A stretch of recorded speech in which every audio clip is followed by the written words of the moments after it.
Selamat malam semuanya. Ya, gue senang banget. Tepuk tangan dulu buat ballroom apa tadi namanya? Suwaga. Ya. Suwagi di Hotel Papandayan. Tepuk tangan dulu Hotel Papandayan. Gue seneng banget kalau stand up di Bandung. Yang bikin gue seneng tuh karena Bandung tuh punya cewek yang cantik-cantik. Mungkin ada yang bilang, enggak juga di Bandung ada juga cewek yang gak cantik. Itu cewek Jakarta yang lagi main ke Bandung.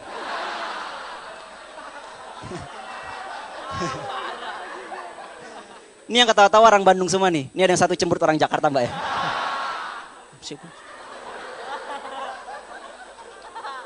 Ya, yang bikin macet tuh orang Jakarta ya. Ke Bandung, kalau ditanya ngapain ke Bandung? Mau nyari batagor. Ya elah batagor, emang di Jakarta gak ada batagor gitu.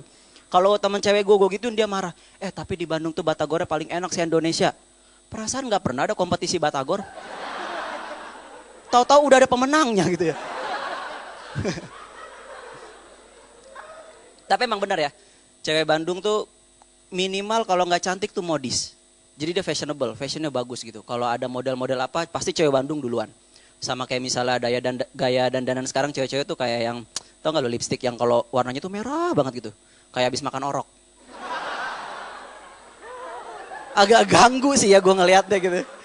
Tapi ya makanya karena mahalnya perawatan cewek itu, biasanya cowok-cowok yang berpenghasilan rendah itu cari alasan. Udahlah, kalau misalnya nyari cewek gak perlu yang cantik, yang penting yang pinter. Kalau gue sih gak setuju ya. Kalau gue disuruh milih antara cewek cantik sama cewek pinter, gue realistis, gue pilih yang cantik. Kenapa? Karena kalau cewek lu udah cantik dan lu pengen dia pinter, gampang, masukin bimbel. Murah. Paling cuman berapa, 6 bulan gitu. Cuman gue setuju sih kalau misalnya cantik tuh, kecantikan tuh gak perlu terlalu ditinggikan gitu karena nggak menjamin juga itu menjamin keutuhan hubungan lu ya. Kayak misalnya gue punya temen ceweknya tuh cantik banget tapi dia tetap aja selingkuh. Dan selingkuh, gue pikir tadinya orang selingkuh itu cari yang lebih cantik, ternyata nggak juga gitu. Dia selingkuh sama cewek yang nggak lebih cantik dari istrinya gitu. Setelah gue pikir-pikir ternyata selingkuh itu memang bukan masalah nyari yang lebih cantik, tapi ini sama kayak misalnya lu tiap hari dikasih makan pizza, sekali-kali juga lu pengen makan karedok kan. Ya, sama kayak juga ada orang yang selingkuh sama yang lebih cantik. Itu setiap hari dia makan karedok, berarti sekali-kali mau makan pizza gitu. Jadi buat lu yang diselingkuhin silakan ngaca lu karedok apa pizza coba.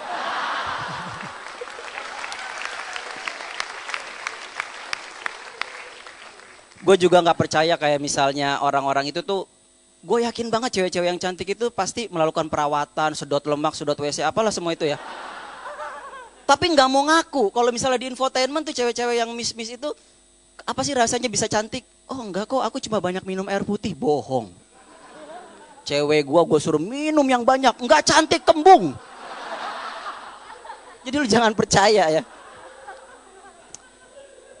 Kalau gue sih tetap ya, gue realistis, gue cari pacar tuh yang cantik. Kebetulan sekarang cewek gue ada di sini. Handoko, berdiri saya.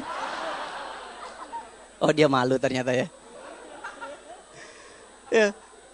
Pacaran tuh apa ya? Kalau gue paling gak suka fase dalam pacaran yang paling gue gak suka adalah ketika lu harus putus. Gue paling benci putus. Bukan karena gue cowok setia, bukan. Bukan juga karena gue takut sedih, galau-galau, enggak. Gue cuman capek ngejelasin kronologisnya ke teman-teman gue. Itu PR loh. Kalau teman lu dikit enak. Kalau teman lu banyak, teman gue banyak. Ada teman pengajian. Teman kampus, Karang Taruna, teman main karambol, main biji karet, banyak. Gue orangnya aktif di pergaulan ya. Dan ketika lu jalan, gak sama cewek lu akan ditanya, loh si Rani mana gitu. Dan ketika lu jawab, gue udah putus, disitulah penderitaan lu dimulai. Kenapa? Karena dia akan melakukan pertanyaan pertama, kok bisa gitu ya. Pertanyaan kok bisa ini akan lu jelaskan minimal 10 menit. Itu pun kalau alasan putus lu sederhana. Misalnya lu beda agama, ya udahlah nggak bisa didebatin lagi ya. Paling temen lu cuma bilang, oh ya sabar sob, ntar lu akan dapat yang lebih baik. Tapi kalau misalnya alasan putus lu, misalnya salah satu ada yang selingkuh, itu ribet. Minimal 30 menit satu orang. Itu pun 30 menit baru dapat latar belakangnya doang. Belum sesi tanya jawab. Karena kalau misalnya lu putus gara-gara selingkuh, itu akan menyusul pertanyaan kedua. Ya kan? Dia akan nanya lagi, di mana lu mergokin dia? Gimana cara lu ngelabraknya? Ya kan? Terus siapa yang ngancem bunuh diri minum karbol, segala macam banyak lah. Ya. banyak gitu. Makanya usahakan kalau lu putus sama cewek lu, itu buatlah, make sure alasan lu tuh simple. Bukan sesuatu yang bisa diperdebatkan. Misalnya, oh cok lu kenapa putus? Iya nih cewek gue kalau lagi dinner tiba-tiba suka garuk ketek pakai garpu. Udah itu simple tuh ya. Jadi lu gak perlu debatkan lagi gitu. Sama ada satu fase lagi ya, ketika lu putus, yang bikin gue sebel adalah gue harus mulai PDKT lagi. PDKT tuh masa yang paling melelahkan tuh gak? Dimana lu harus nelpon cewek lu gitu, gebetan lu gitu ya. Terus lu nanya pertanyaan-pertanyaan basi, kira-kira kalau aku nelpon ada yang marah nggak? Ya nggak ada lah gitu, orang lu cuma nelpon berdua gitu. Siapa yang tahu gitu kan? Dan modus ini nih udah lama, udah dilakukan dari zaman Alexander Graham Bell nemuin telepon. Ya. Begitu Alexander Graham Bell nemuin telepon gitu ya, dia kasih ke gebetannya terus dia nelpon. Kalau aku telepon ada yang marah nggak gitu. Jadi itu modus sudah lama banget, jadi jangan lu pakai ya.